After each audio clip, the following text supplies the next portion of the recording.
Okay. Hello, lovely humans. First of all, welcome to the 10th episode, I guess is what we'll call these, of Conversations with Chaeli. It's the last one for 2021, and I'm really excited to have the panel that we have here today. I'll let you guys introduce yourselves shortly. So to start off the intros, I am Chaeli myself. I'm one of the founders of the Chaeli Campaign and also Chaeli Foundation USA. I'm an ability activist and a wheelchair user and an adventurer. I like to challenge the perceptions that people have about what it means to live a disabled life and what that looks like. And that kind of flows into what our work does.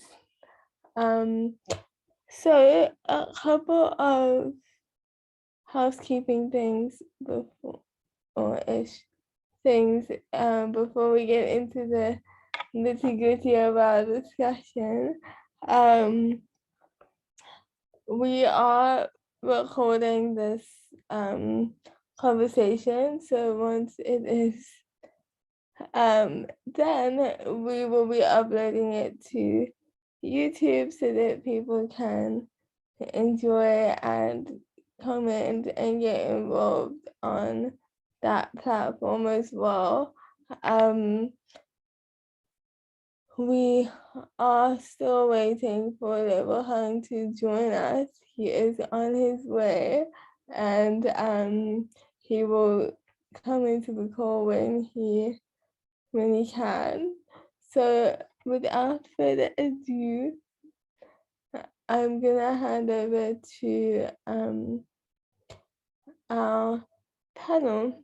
Just for some context, I forgot to mention that these are young people who have been a part of our Global Ambassadors program for the last 12 months, and we're super excited that they stayed with us and that they went through the program, and we're really excited to see how you guys have progressed and to have you share your story with us today, and also to share the program with your own networks as well.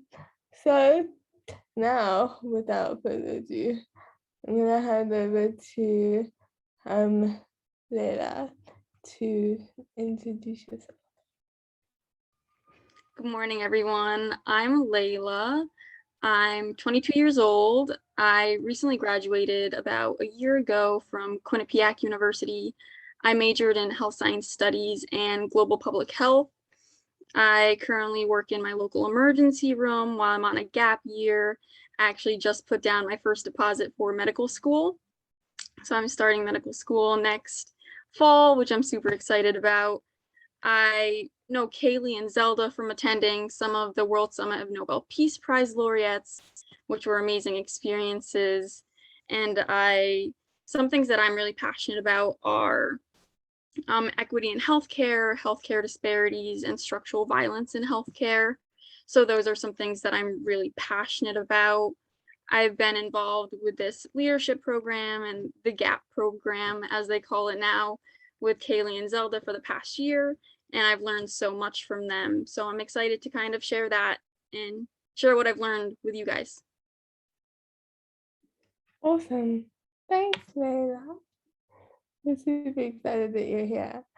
Januka, do you want to introduce yourself for us? So hello everyone, namaste and good evening from Nepal. I'm Januka, 18 years old child rights activist from Nepal, and I have also been working for environmental preservation, conservation, and also for youth empowerment. And I have been working for child rights for more than 6 years now. I'm now a bachelor first year student of business studies, and it is really nice meeting you all. I have been working with this Chaeli campaign since 12 months now, and it is really a great platform to explore, to learn new things. And the things that I'm really passionate about is, of course, poetry. I really love writing poetry, though I haven't written anything in English. I have been writing in my own language, Nepali. And I also love to knit. I love knitting clothes. I don't know much, but I'm learning. And I love to see dances and listen to music that is very cultural. And yeah, of course, thank you so much for having me here. Awesome. Of course, we love having you. I think before we go further, if anyone here has any questions or comments, and feel free to put them into the chat and we can include them in the conversation. And Lebo, with perfect timing, is here. So, Lebohang, we're throwing you into the deep end, love, and we're gonna ask you to introduce yourself just quickly to the people here. And yeah.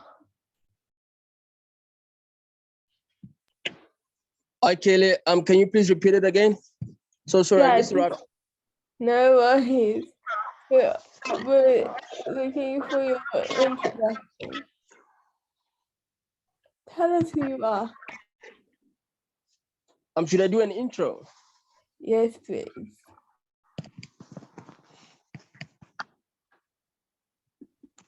Hi, everyone. My name is Lebo, and I'm a proud ambassador of the global chapter, Africa and Euro chapter. And of course, I am so excited to be here. Really, it's a big privilege for me to be here. And I'm looking forward to the topic of conversation as to how do youth lead the world. And I believe that we leading the world is the first step which is needed in our world, because our world is just led by leaders who lack innovation. So when you bring young minds into the picture, you bring a lot of innovation to the picture. So that's me, and I'm from the Northern Cape province in Kimberley. Thank you very much. Awesome. Thanks, Lebo. I'm gonna go to one of the ladies so that you can catch your breath a little bit. So if you guys are ready, we're gonna go into some deep questions, I guess. So we, through this program, like, we know that young people are a powerful force for change. We've learned this through our own experiences, through seeing other people do it. But I want to find out from you, Lovelies, why do you think young people are a powerful force for change? So I think let's start with Januka. So yeah, it's obvious that this question is really very good question, because I really love talking about it. So I always say one thing, like I have studied and I always like this line that young people are powerful, because if we compare young people with children or old age people, then we can see the difference. Like children, they have a long future. They have the imagination that they want to do something with, but they don't have experience. They lack experience. And if we see old people, they have a lot of experience. They lived life, but they don't have future. They don't have power. They can't do the things that they really want to do. But if we see young people, then they have a little experience and a long future. They can use their experience to build a better future that they want to live in.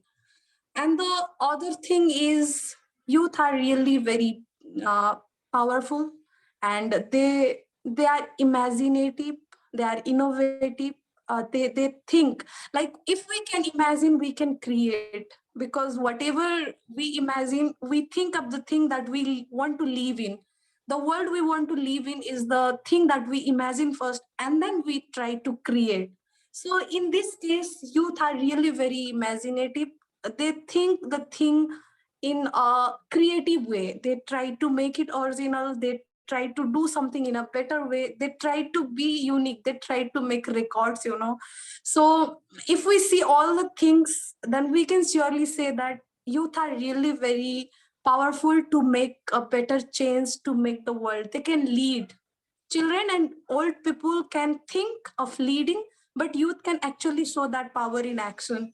So I would say, being a youth, we must utilize our power to bring a better future. So thank you. Oh. Layla, what do you want to add to that? Yeah, so the thing that immediately comes to my mind is, people say it all the time, but youth are the future. There's no kind of denying that. The youth are the ones they're going to be the policymakers, the change makers, the new activists. It's the circle of life. The youth are what are coming forward and up and coming. So as I'm getting older, as I say that as I'm like super old, but I tutor younger kids, and they're like, in the 7 to 10 age range, and I can't help but think, looking through their eyes, they're so resilient, they're so innovative, they're so smart. And it's just giving them those tools and those outlets to want to make that purposeful and impactful change. Because if you give them their smartphones and stuff like that, they're going to be on their video games and stuff. But if, you give them outlets and ways to outreach, they can really make such big changes and impacts. And they're so resilient. There's so much going on in our world right now, and they're growing up in such, it's a hard time that the youth are growing up in right now. But we're so resilient. We're able to innovate, as Januka had really said. They're so innovative. They're able to, look at things in a different perspective. And it's just, youth are the future. So giving them outlets and things like the Global Ambassadors Program, for example, just giving them a space to learn impactful and allowing them to question in those open spaces to actually, move forward to make that meaningful change is so important. So yeah, that's my opinion on, youth. Oh, thank you for that. Lema, why do you think young people are powerful?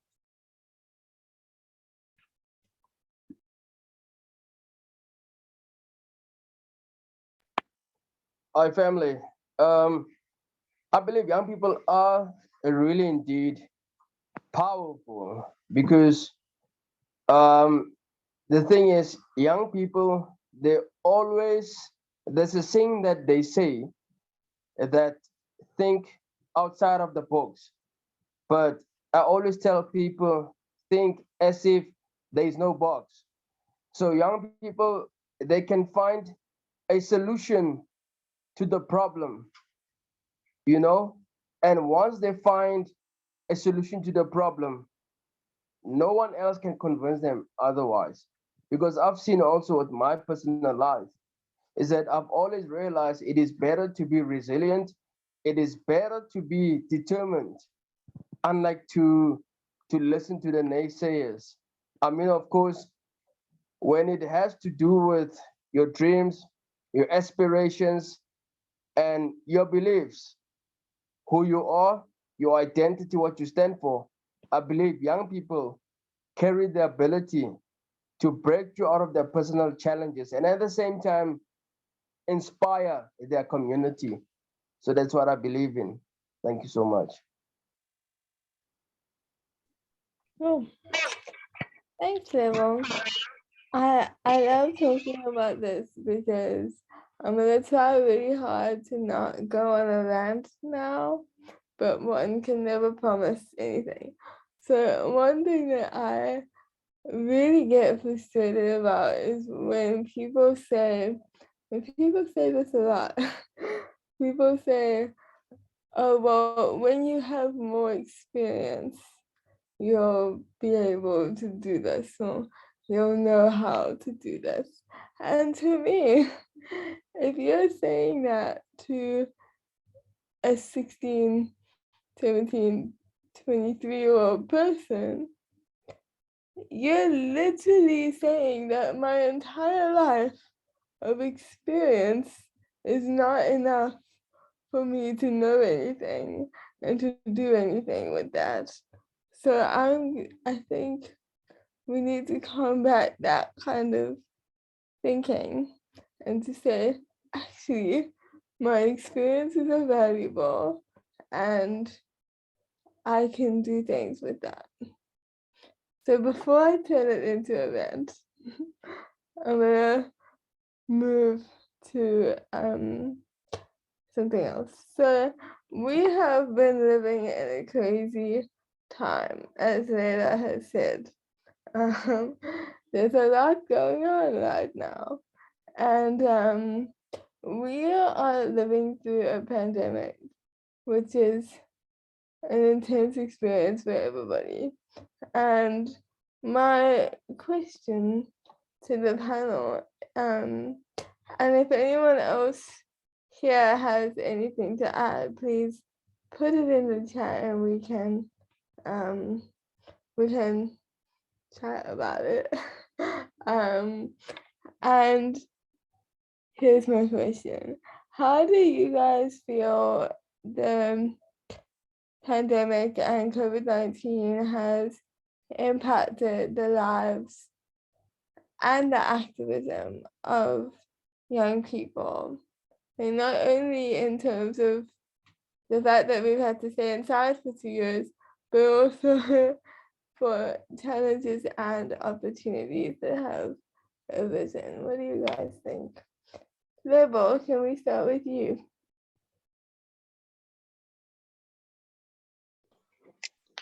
Um,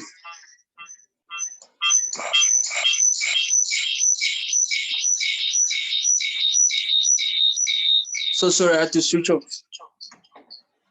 my phone. Am I audible now?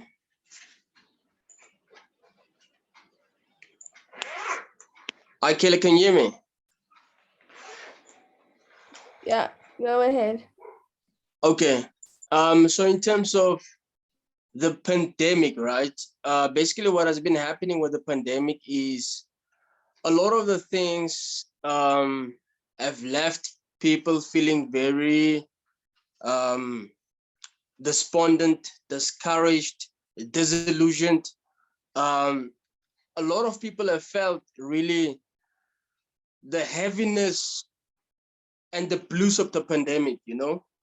So really what's really happening is, what needs to happen now is that young people need to take stock of really indeed that they have survived this year, but also besides surviving this year, they need to see that if they can go through this year, they can surely overcome the upcoming next year, you know?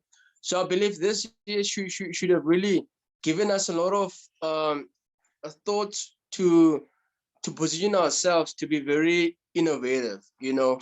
Then how do we use technology to leverage opportunities? How do we use our time, our own personal resources to maximize opportunities which are there?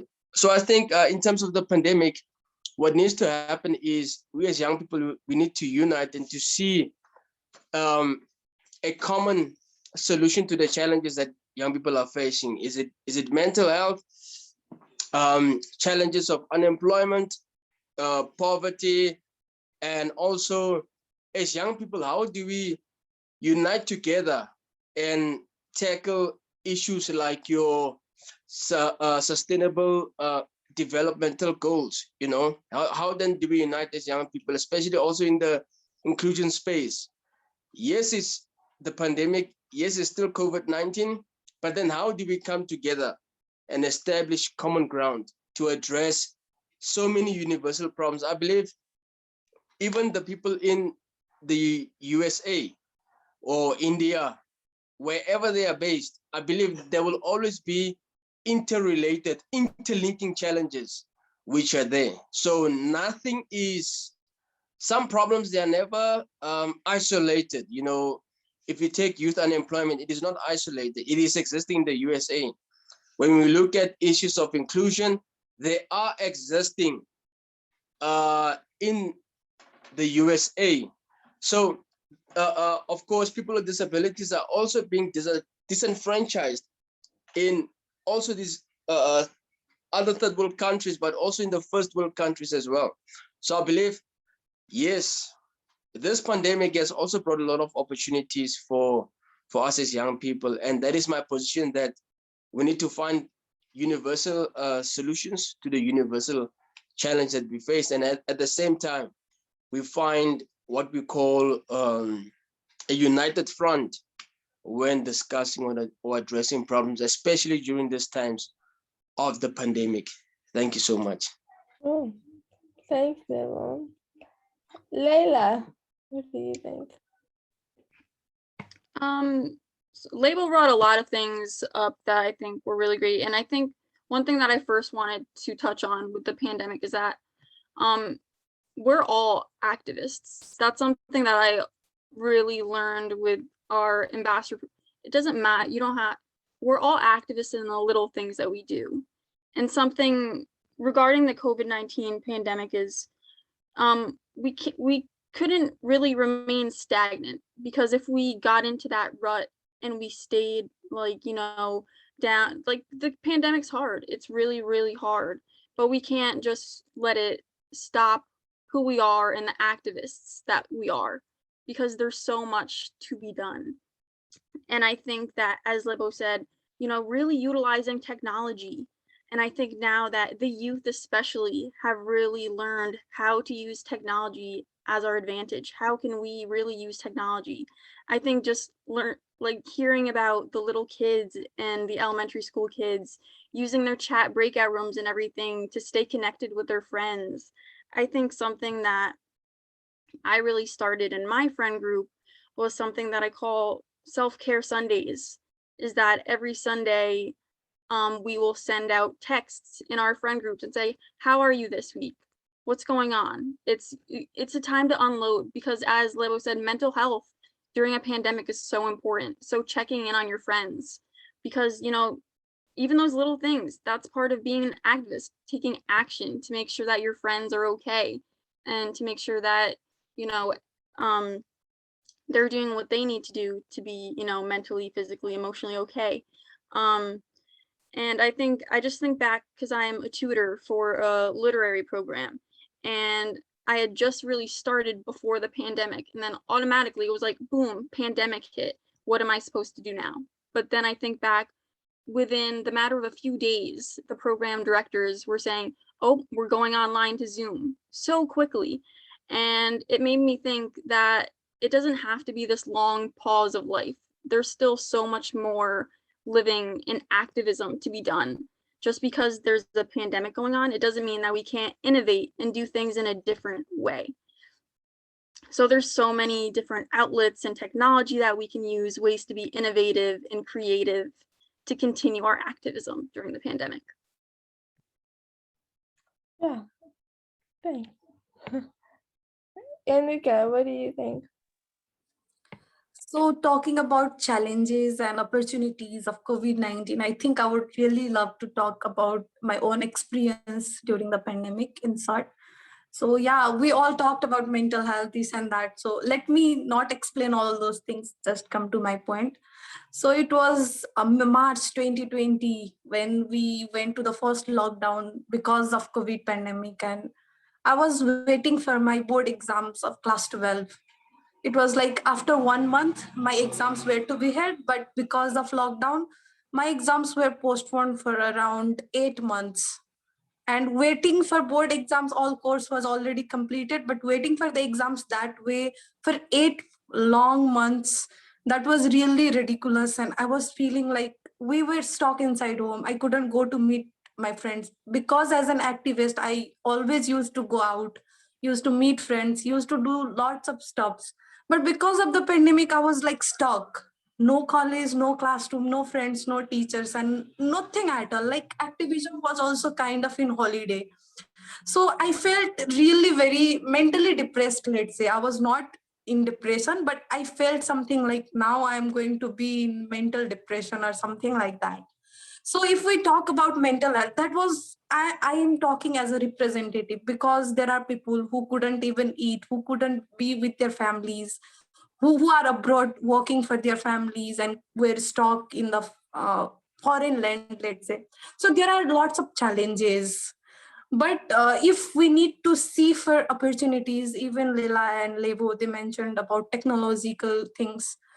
Huge technological revolution, let's say, has came because of the pandemic. Even me, I never knew about Zoom. Yeah, Google Meet was there, but we never used that way. Google Classroom was there, but that was not much utilized. So technological revolution, even uh, students or teachers who never knew to use such tools were like used to all those things. And another thing is opportunities that I got. This Chaeli campaign, I got to know about this because I was involved in something else, COVID under 19 initiative. That is the initiative of TDH Switzerland, and we people from many countries are involved here as a child rights advisor, let's say advisory group and peer mentors. So that was the place when I came to know about Chaeli campaign as well, and I got to uh, get connected with this team. So this is an international opportunity that I never knew about. I never knew about all these things because I was busy with my own stuff that was not virtual. But one challenge means opportunity for another thing. I believe that way. So in overall thing, just in conclusion, I want to say that I never loved Corona, but because it gave me all these opportunities and getting connected with people from around the world, I really don't hate it as well. So yeah, that is my answer. Thank you.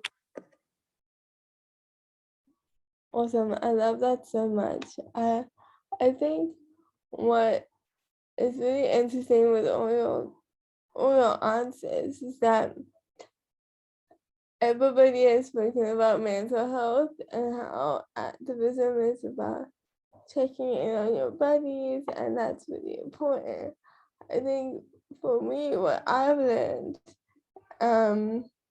through this pandemic is that sometimes you have to check in with yourself and be like, self, are you okay?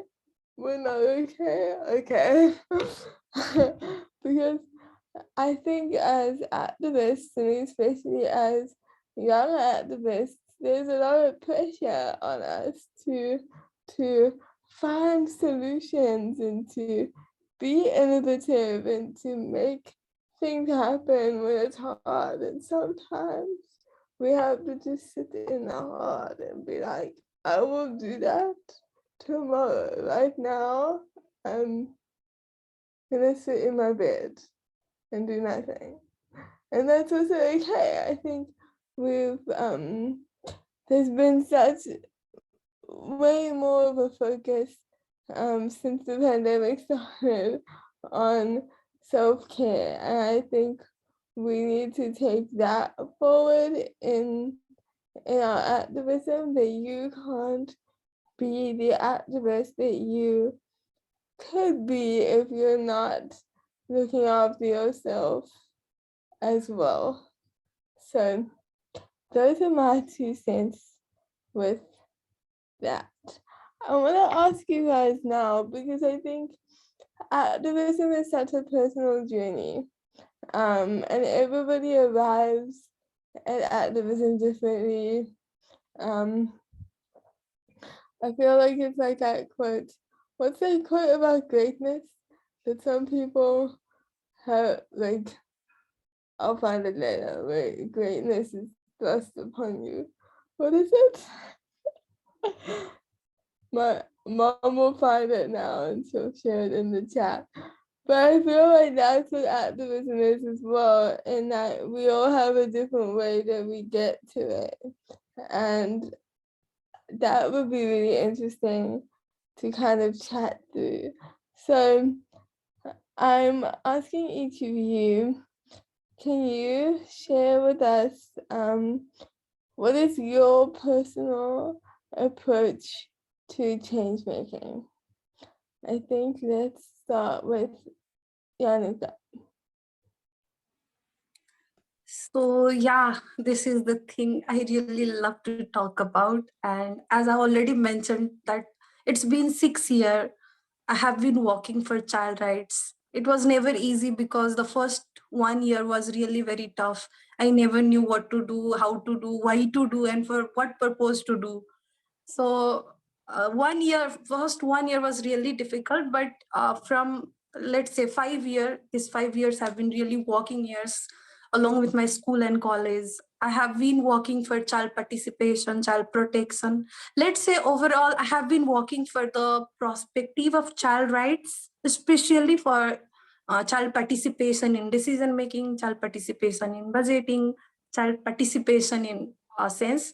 And I am now a child rights facilitator for child-friendly local governments as well, because here in Nepal, we have the concept, the Nepal government have the concept of child-friendly local governments, and we have 51 indicators, and that all the indicators for child-friendly indicates the child rights that are mentioned in CRC as well.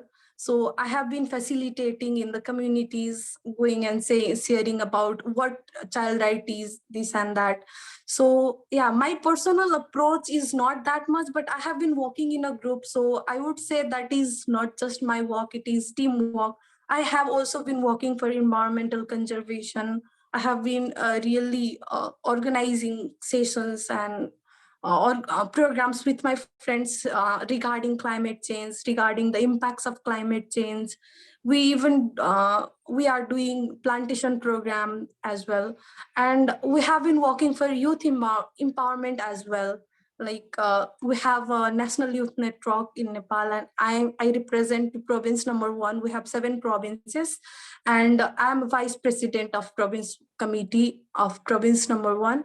So we have been working on topics that can really influence youth in change making, that can influence youth in empowerment, that can influence youth in doing something great, to know their potential. We have been doing something like that, and we recently initiated one campaign as well that is called Lakshadweep, that means looking towards the future. And we did webinars because it was the time of pandemic. We couldn't go out, so we thought of utilizing social media, we thought of utilizing this technology, and we did some webinars for it's something like writing workshops and public speaking workshop, debating workshop, and so many things that can really be useful in the future for youths to do something. So not only that, we also did coping with the new normal webinars for children to know how they can cope up the situation of COVID. We also did online safety for children. How can they stay safe online? What can they do and not? So yeah, these are the things that I have been doing with my team, and we have a lot, many things that have been done, but I think we have limited time. So this much from my side for now. Thank you. Cool, thanks, Januka. So my mom is found the quote, and before we go on to Layla and Lebohang, just to bring that back full circle, obviously it's a Shakespeare quote. Like, where does that live in my brain? But so he said that some are born great, some achieve greatness, and some have greatness thrust upon them. And I feel like that is what activism is. It comes in different ways. So, Libo, do you want to share with us your approach to activism? Of course I can. Thank you so much, Chaeli. Wow, the previous speaker is doing quite amazing things. I really have to say that she's doing great things. That's wonderful, and job well done. So on my side, I believe to be a practical change maker, for me, this year really has it has really meant really positioning yourself, in terms of what you do needs to stem from your soul and your heart. Because for me, I believe activism has to come from a place of convictions, a place of understanding. Because once you understand what you're doing and the impact of your actions, of what you're doing or what you're busy volunteering for, it really indeed is going to impact positively someone's life. Because I believe to be a change maker is not only about getting on climbing on a bandwagon and saying, I'm going to change the world and just volunteer and just utilize your time. Or, I believe that people can be busy, you know, but not productive, you know. And for me, really, it has only been about ensuring that I maximize my time to the maximum of efforts. And excuse me. So for me as well, for this year, it has only been about the Chaeli campaign, nothing else. And really, for me, it's been a big privilege to serve this organization, and of course to work alongside Ma'am Zelda and in UK, in Kimberley, of course, as you know. But I'm just gonna give my counterparts a briefing. First thing is first, in Kimberley, we have a Chaeli campaign chapter, and I'm very privileged and honored to be the facilitator who is who is uh, who is serving young people who are in high school, young people who are aged um, from the ages of, let's say, from any age, the young people are welcome to be part of our workshops, but mostly it's from your grade 8. I'm not sure if my counterparts in their countries, what do you call the grades? The grades. Kaylee, what do you call the grades in other countries? I'm still not done yet.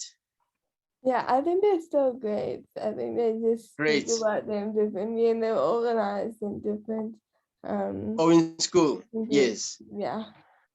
Yes. So of course, I've been serving on the Kelly campaign platform, and it has only been that for me this year. But also, for me, really, since I grew up, I was very, yes, yes, Ma'am Zelda, yes, the grades.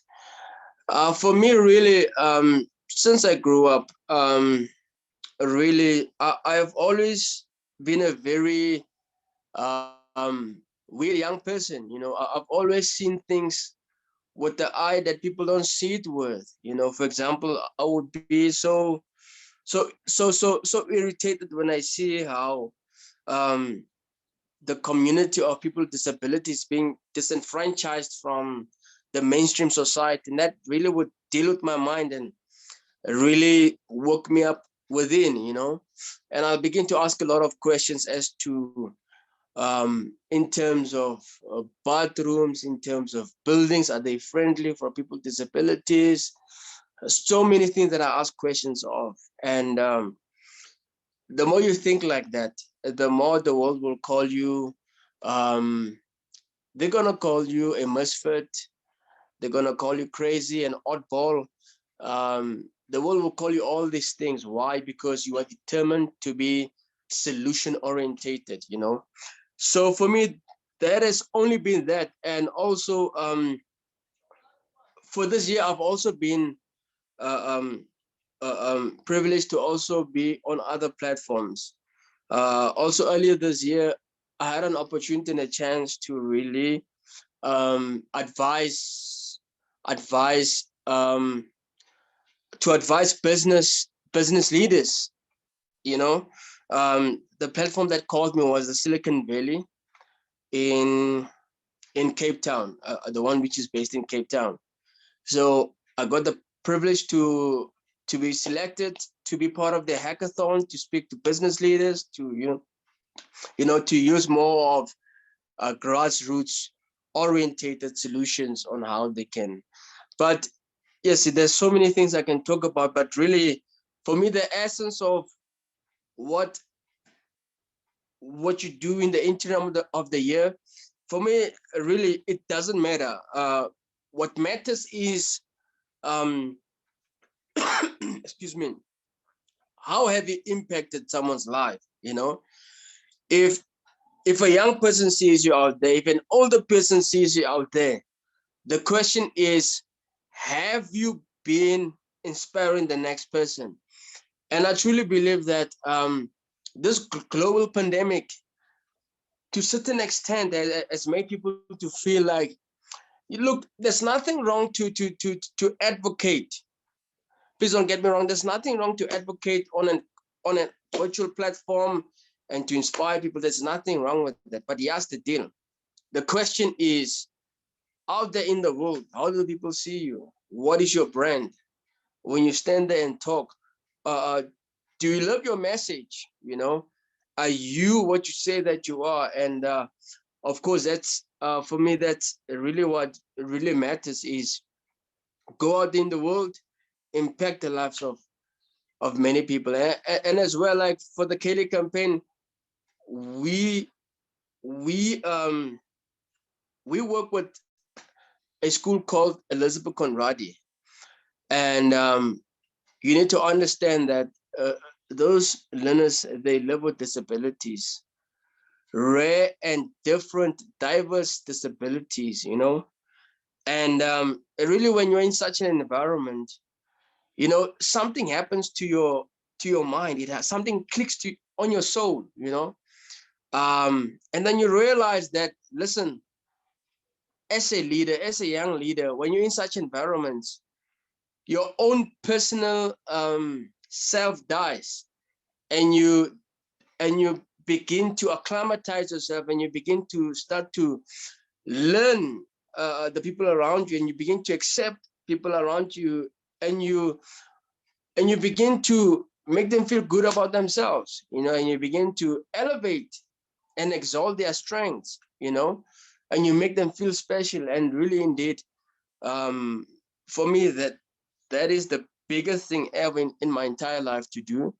And thank you so much, Chaeli, the Chaeli campaign, and Ma'am Zelda for that opportunity, because really, if it was not for the Chaeli campaign, I don't really think my mind would have been so much opened to the bigger reality, because really, indeed, the challenges that people with disabilities are facing, they are quite serious. And at some point, they need more tougher, more aggressive advocacy.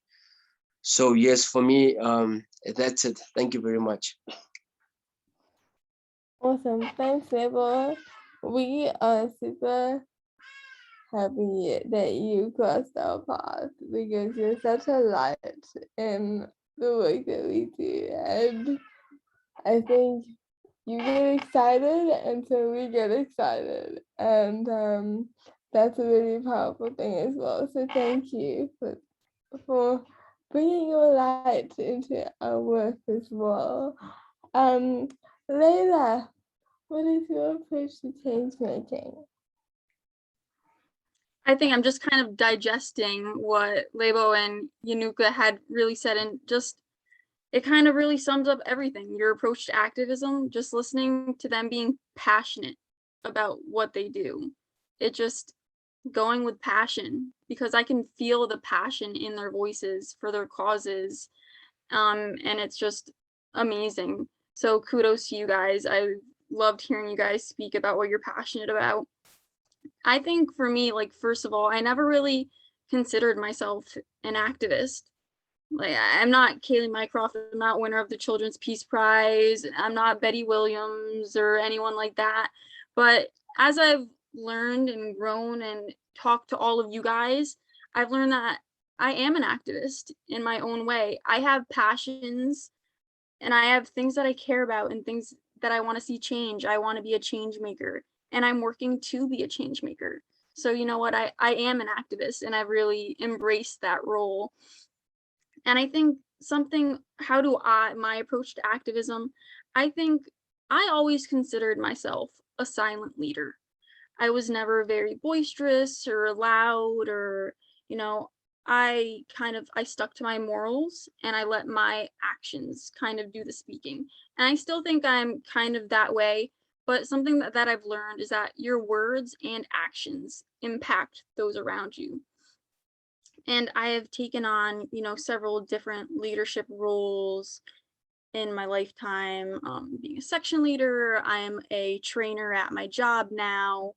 I'm a tutor, and I really have seen how my actions and my words have allowed them to question and really feel comfortable talking to me and talking about how they can get involved.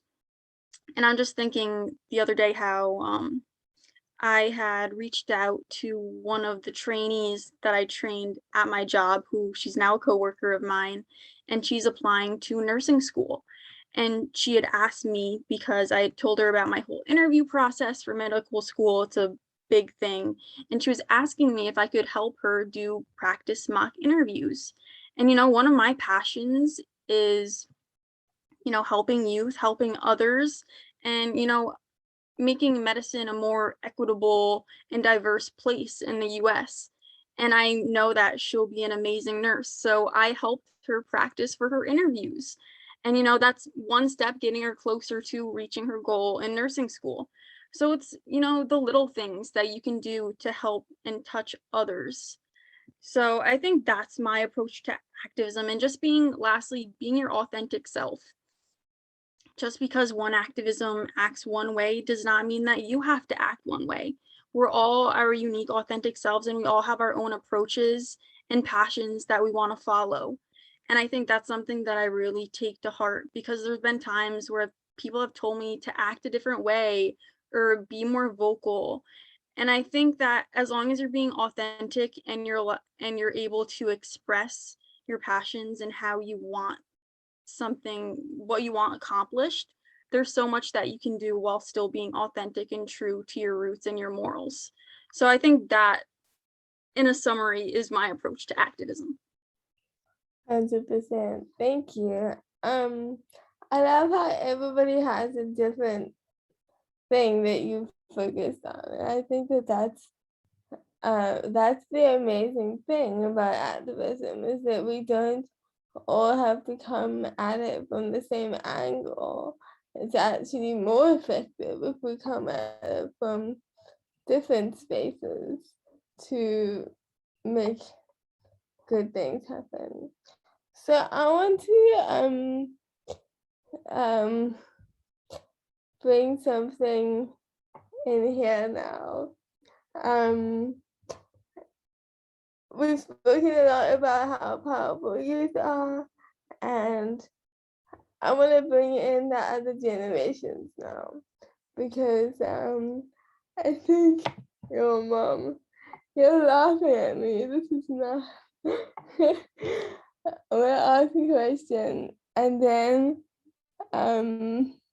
maybe move to Carla to get your perspective on it as a dad, and also tell us a little bit about what your daughter Carla does with her art and everything, and how that is raising awareness and doing cool things for disability. And yeah, so Carla, how do you feel about activism and awareness raising and strategies and all those good things? Also, welcome. Thank you. Yes, I'm dad of a girl that is 15 that through a stroke does not speak, read or write, and yeah, it makes me think it's very much of a way of life, I would say it, because when often we're confined to some situation, we use this word therapy very speedily, not and all kinds of forms of therapy, but it is something. Basically, I think to try to see how to disability impairments or not. Living is more saying, hey, how can I get out of a survival mode?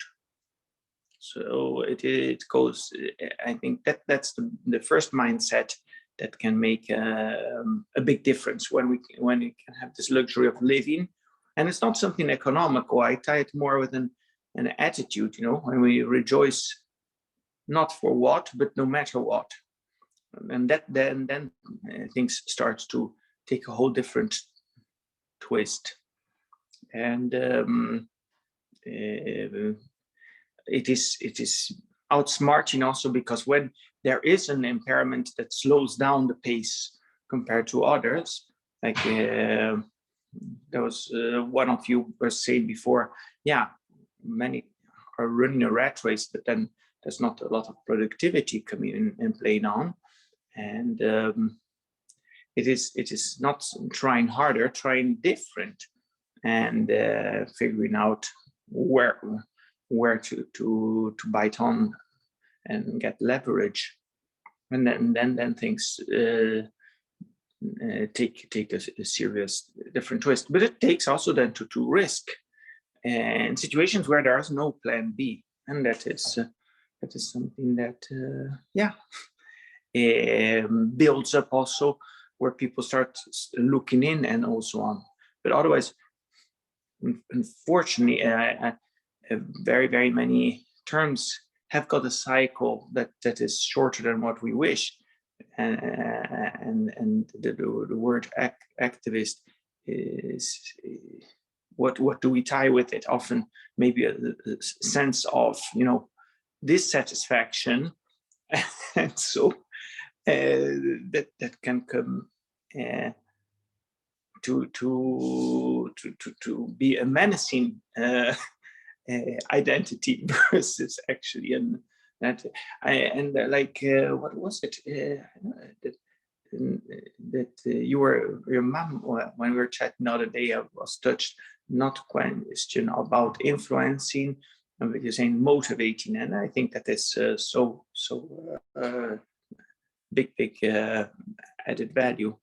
So yeah, it is something that I think it is basically also risking and playing when things play out hard in a not nice way, also that calls in to forgive.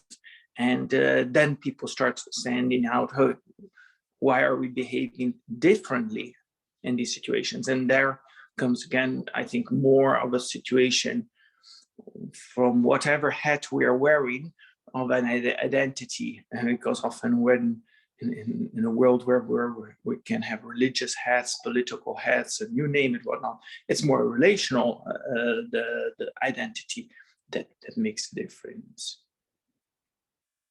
And no, thank you. It's nice to take part and look forward at how things can better unfold, to see for other people to get on board on being more courageous, and because it is the fear what sticks. Yeah. 100%. Thank you, Carlo, for going with us when we put you on the spot like this. I think the one thing that you said that was really cool to me was not trying harder, but trying different. And I think that is something that our society is not really that good at. We live in a society that really tries to hold on to the status quo with its whole being, and we come along to try and say, hey, there's a different way that we can do this, and there's a different approach that we can take. And I think that's our role as activists and as people advocating for acceptance and inclusion and whatever else we're advocating for, is that there is a different way that we can try things. And even if they don't work, we can try other ways. And along the way, we'll find a way that works. And as a disabled person, I think that this is a challenge, and it's something that I've had to come to terms with as well as an activist, as a disabled activist, is that my experience does not define other people's experiences. And so speaking for myself is advocacy that I'm doing to raise awareness about the different experiences that people have, and not just saying that my lived knowledge is the only knowledge that exists. And I think that's kind of what we need to move towards as activists, and then also embrace as activists that we're not always the only people standing on soapboxes, and maybe we need to have more conversations with each other like this, to be like, oh, how do you think we should go into this? Well, what do you think? And really brainstorming how we work as a full society. So here comes my question to the panel. Considering all of that, how do we, as young people, work with the older generation in conducive ways, and not like a them and us kind of a way, to build the community and society around us? Like, what can we do as young people to kind of bridge that divide, and to have conversations that are not threatening or accusatory, or like, how do we have those open conversations with people who maybe have different life experiences or have different perspectives on life? Like, how do we do that? Layla, what do you think? Yeah, as I was reading the agenda for today, this is a question that really is the one that got me thinking. And I actually talked about it with my mom a little bit, because it's a question that I think is important. And the two words that come to mind are patience and time. Because first of all, it takes an extreme amount of patience when your ideas and your thoughts may not align with someone else. And I think especially with the mature and older generation, not all the young people's thoughts may align with the older generation. And I think, and that's okay. And that's where time and discussion comes in. It would be so easy to write off the more mature and older generation and say their minds aren't going to change, why even bother? But that's not really the mindset that we should have, because their opinions and their thoughts do matter. It's not always easy, but you know what, those tough, difficult conversations should happen. And I say give them time, because as I said, it's easy to write them off and not give them the time of day. But something that I've learned with talking to you guys, talking to Zelda, is that just giving someone that extra minute, that extra 3 minutes, makes such a difference. Showing them that you care instead of just writing them off. It can make such a big impact. Just giving them those extra few minutes to actually talk, instead of running the rat race and going to do something which you think will be more productive, where you actually may be more productive actually giving your time and talking to them. So I think that's what I think of. It's having those hard conversations, having patience, having grace as well, because you can get fired up in those conversations, and I've had those conversations with older family members, and I get fired up, my heart gets racing, I get really annoyed. But I think that I've actually had some really good breakthroughs with them because I've actually sat down with them and had the time to talk with them. So I think that's my input on that question. Cool. Thank you. Randomly, that made me think about like a very South African thing that happens, like when you go out in the street and you randomly say hi to people. It's a countrywide thing that happens. If you walk past a stranger in the street, you're like, "Hey, how are you? Hope you're having a good day." Cool.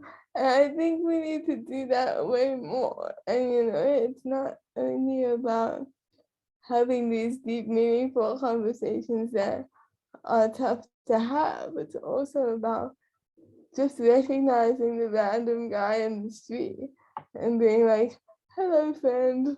I don't know if we can get that happening all around the world, but I suggest people should come to South Africa to experience it because it's a thing to behold. With that, I'm going to move to ask Lebo for your input.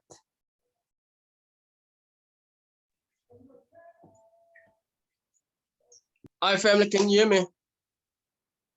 Yes. For me, only two words come. Only two words come. And of course, the first word is approach. The second word is positioning. For example, approach. When we're looking at, as Ma'am Zelda said, mature generation, they deserve to be approached right. Okay? They deserve to be approached well.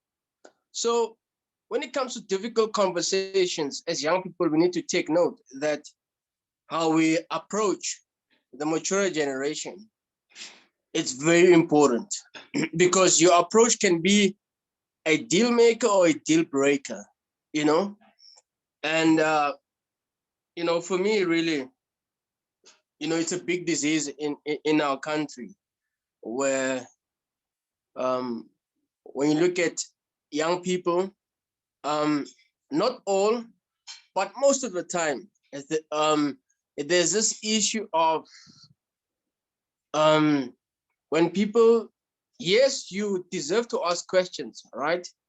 You deserve to ask questions, but the challenge is that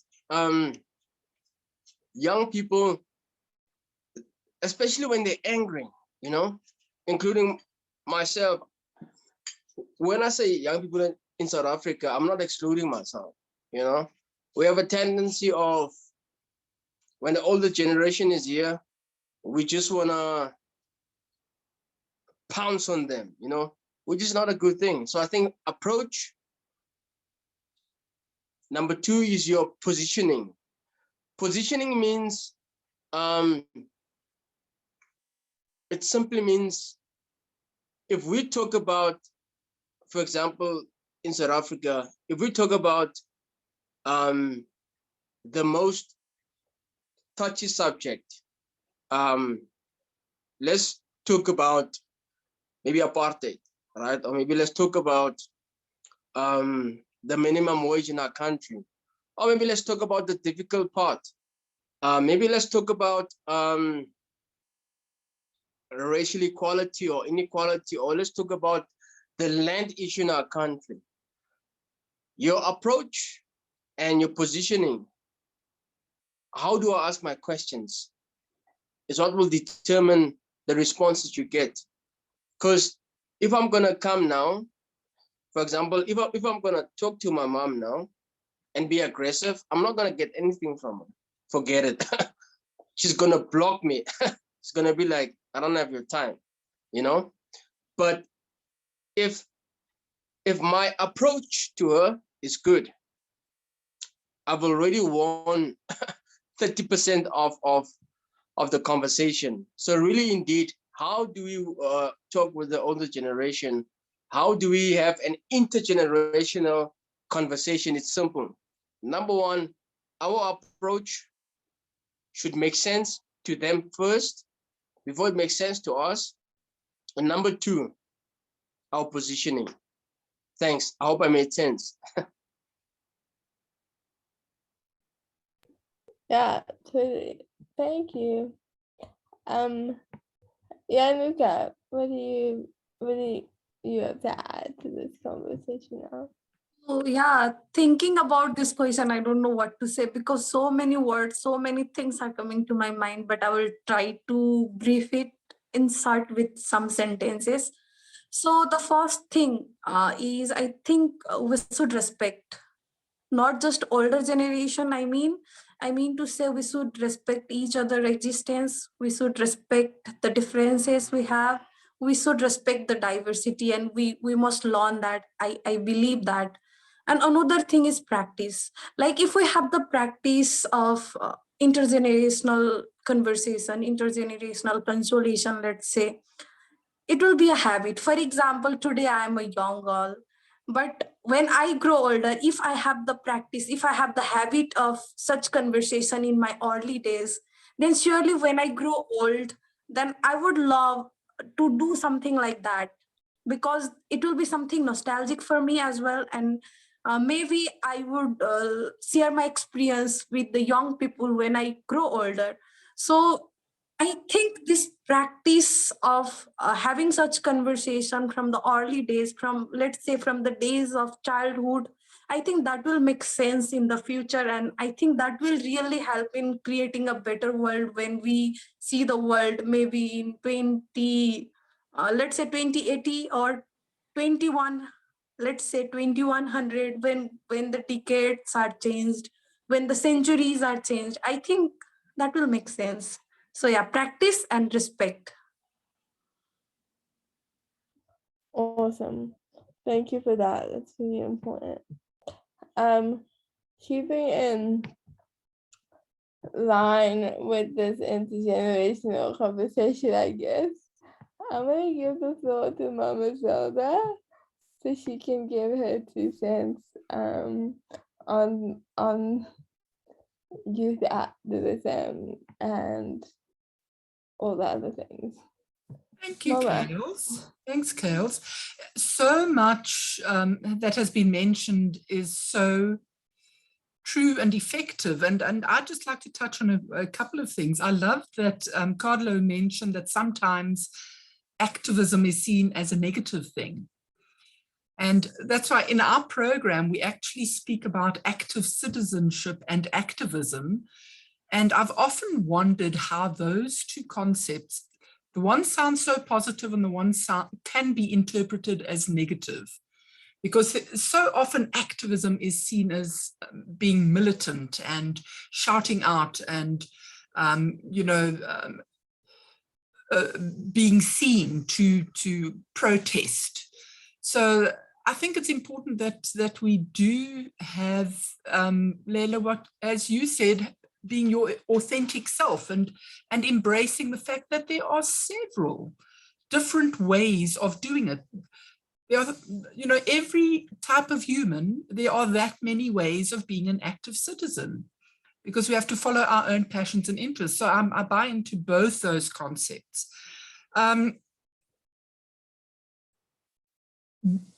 I'd just like to mention that ageism is a two-way street. As a young panel, we've been speaking about what happens with our interactions with the older generation. But the older generation also need to respect, as Chaeli said right in the beginning, need to respect the lived experience of younger people and acknowledge that you cannot just negate their entire lived reality. That's just not cool. And then the last thing that I want to mention is the idea of, it's actually Chaeli's definition of activism. Chaeli, you might have forgotten this definition. I remember these weird things. Chaeli once said, my definition of activism is being a relentless optimist. And I love that, because relentless, speaking about the sort of the resilience that so many of you have spoken about today, and knowing that we will live in a world, we will always live in a world where where change needs to happen. And we need to be optimistic about the fact that there is a better way of doing things going forward.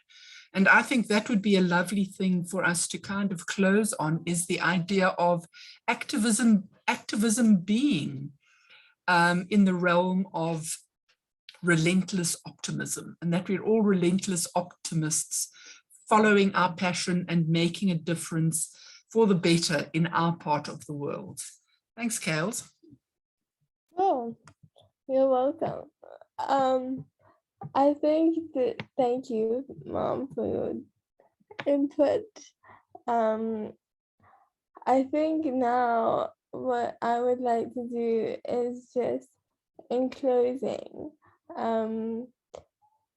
first of all, thank you for spending your time with us this Saturday morning, afternoon, evening. And yeah, I think it's really great that you guys have made the time to have this conversation and to share your thoughts and ideas. I think it's gonna have an ongoing impact, and I'm excited to see where our journeys go together in activism. So just in closing, I want to ask each of the panelists, each of you, to give one sentence. I'm changing this up a little bit from what I've said to you guys, but one sentence of one tangible action that people watching can take in the next few days or weeks to make a difference in their community. So one beautiful sentence of what people can do. Lebo? Yes, of course, for me, for people to change the world in the possible coming days, I'd say this in a sentence. People need to listen more. Yes, they need to listen more to each other, because our world is busy just feeding information. The world is just busy talking, and there is no one listening to the other person. So I believe we need to listen to each other more, because mental health challenges will decrease. When you look at during COVID-19 lockdown pandemic, how the suicide rates have went up, you know, how so many things could have just been solved by just, Chaeli, I heard what you said. Thank you so much. I'll improve myself, or I'll do this and this. Listening. Our world needs to listen more. And I believe our world is busy talking more than they listen, and that is the disease in our world. Thanks. Cool. Thanks, Lebo. Januka. So shortening it to one sentence is not that easy, but if I need to talk about only one thing, then I think it would be changing ourselves. Like, for example, people talk about conservation of environment and all the things like that, but they never plant a single tree. So if we want to live in a place that really matters, then the place we imagine to live, the world we imagine to live is the world we start to create it by ourselves. If we want to see our country, a beautiful country, or the world, a beautiful place, then we must create a beautiful home first. The place where we live in should be very beautiful. So we should start with ourselves, change ourselves so that we can change others, because only talking is not the thing. We should keep all the things in action as well. So thank you. Awesome. Thank you for that, Januka. Layla. I think my sentence would be, it might be scary or daunting, but find it in yourself to have the courage to say what's on your heart. Beautiful. Short and sweet. I like that a lot. Thank you guys. I'm gonna try that again. I saw something the other day and I posted it to my social media, and I think this is kind of a bit of the attitude that I'm taking into the new year, is that we can do hard things even if we are anxious the entire time.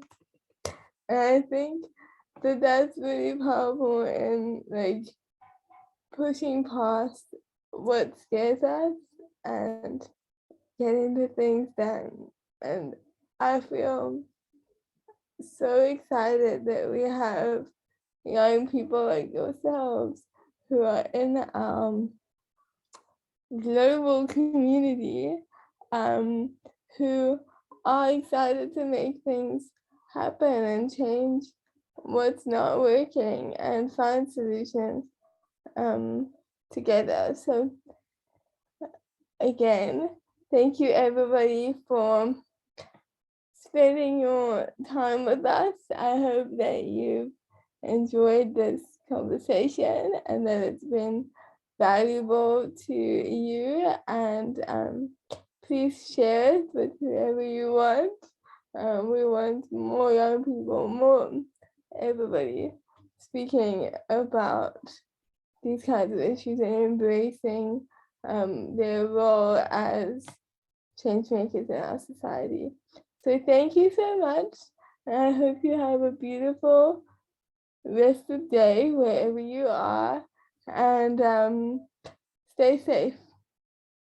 Hi, everybody. Thank you Your so much. hear your voices. Thank you. Thanks, Ma'am Zelda. Bye, everyone. Bye. Thanks, Chaeli. Bye, everybody. Bye-bye.